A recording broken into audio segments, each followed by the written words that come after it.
Conservative leadership candidate Kellie Leitch released a campaign video, fundraising video this week. Described by some as bizarre for its unorthodox editing, Kellie Leitch says her plan is resonating with Canadians. Her message, that all immigrants, refugees, and even visitors need a face-to-face interview with a trained immigration officer. That's about 300,000 people a day. And during that interview, they must agree to our Canadian values. Here's an example. You are free to practice your faith. Men and women are equal. You are free to love whomever you choose. Violence and misogyny will not be tolerated. Hate speech will not be tolerated.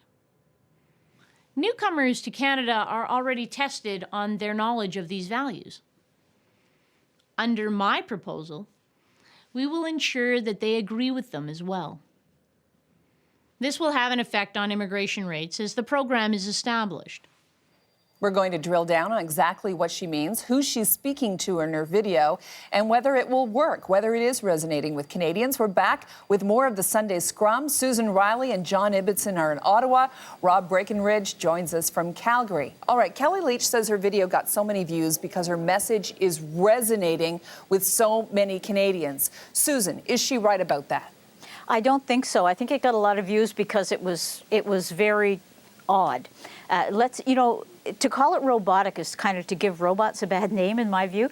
But she's a very polarizing figure, and a lot of people don't like what she stands for and are put off by her extremely rehearsed manner.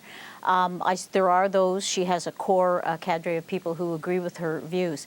I thought the most interesting thing that she said in her interview with you, which I caught, was when you challenged her on, well, how can we possibly afford to interview every single, 1.3 million Canadians who come across the border every year? How can we afford that? She more or less, she said, well, those are the numbers now. Maybe it won't be that many. So underneath her plan, I think, it leads inevitably to the conclusion that immigration will be severely restricted. It would simply be cripplingly expensive to conduct face-to-face interviews with everybody who comes into this country. John, what do you think? Well, on the one hand, it worries me that, and this goes back to what we were talking about before the commercials, that there is an anti-immigrant, anti-multiculturalism, perhaps even anti-white sentiment in the country, and that Kellie Leitch is trying to tap into that and exploit it in her bid to become leader of the Conservative Party. Here's the good news.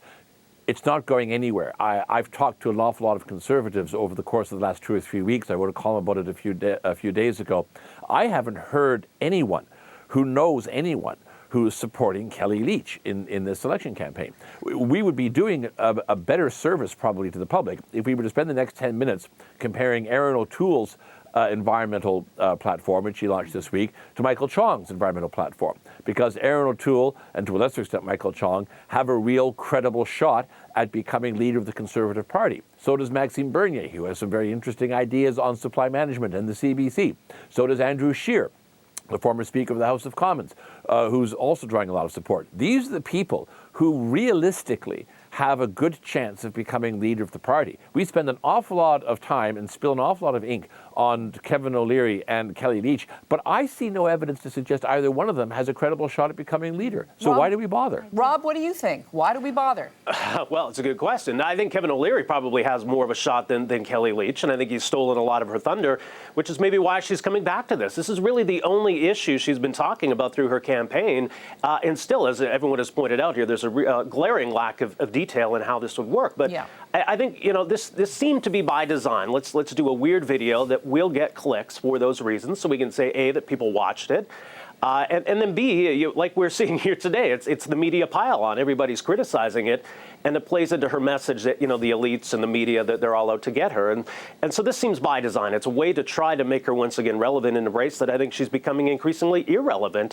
But according to Main Street, and I'll put this to all of you, she is second behind Kevin O'Leary. Kevin O'Leary is polling first. She's polling second. Maxime Bernier third. I think they're highly I would be dubious. very careful of those polls. We don't know who we know there are about 100,000 Conservative voters who are able to cast ballots, plus whatever numbers have been recruited by the various campaigns. The cutoff is actually in about 3 weeks from now. I don't believe that any polling firm has a credible handle on the actual universe of available Conservative voters. I don't want to diss Main Street. I respect what they're trying to do, but I am not at all convinced of the accuracy of these polls. And before we dismiss everybody who likes and supports Kellie Leitch, because we're media elite and stuff, let me say that there's a superficial appeal to her claim that, yes, everybody who comes into Canada, one would think, should get a face-to-face interview and some searching questioning. What that fails to take into account, though, is that there's already quite a rigorous system for letting people into this country. You only have to talk to somebody who's arrived here recently as an immigrant or a refugee to realize the length of time they've had to wait, the vetting they've gone through, the hoops they've had to leap through. There's a flourishing industry of immigration lawyers in this country to help people through these loops. Furthermore, she cites, I think in the interview, I'm not sure if with you, this professor at McMaster who highlighted this question. Yeah. Well, essentially his book said that, you know, fewer and fewer people are being face-to-face interviewed face-to-face.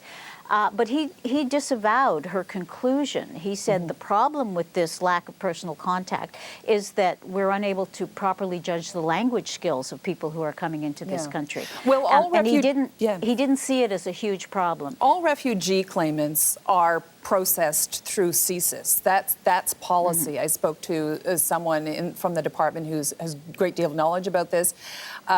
It's the people. Right now, what she wants is not only the immigrants, which is about 250,000 a year, people who come in on point system, very highly educated, skilled, fitting in with our workforce, et cetera, maybe very rich, but also visitors, you know. And yesterday I pressed her on what she wants, because she said Canadian values are worth protecting. So I pressed her on what she wants to protect Canadians from. And here's what she said.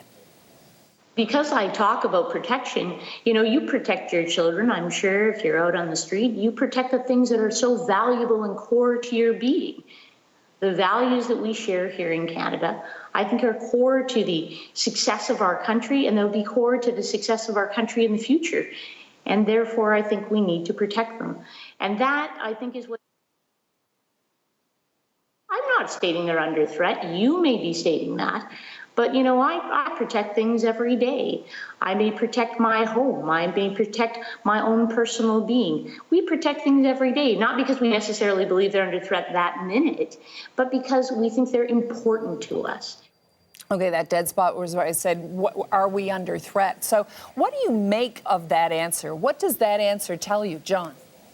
It's a non-answer because there's no perceived threat, as she herself acknowledged. And by the way, can I make one small observation? Kellie Leitch wants to make sure that everyone who enters this country is subject to a face-to-face interview before they're allowed in. Yeah. That happens. It's called customs.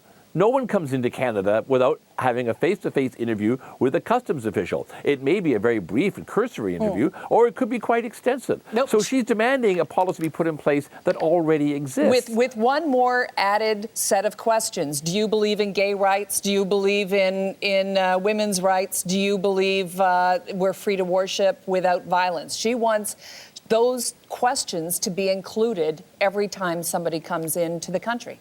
Yeah, but as I said, I think this is nonsensical. She's not a serious candidate any longer for the leadership of the party, and we should be looking at the more credible candidates.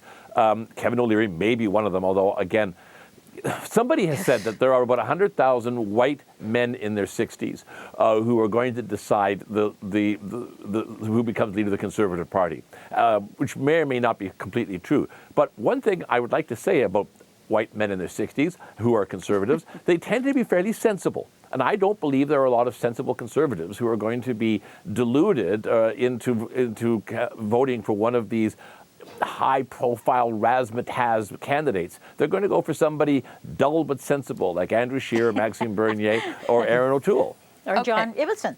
Okay. No, just kidding. I'm not running. You're not dull, John. I take it back. Clayton Knutson writes in. He says, another terrible panel. Can't find a single Kellie Leitch supporter. I'm right here. I sense another Brexit. Rob?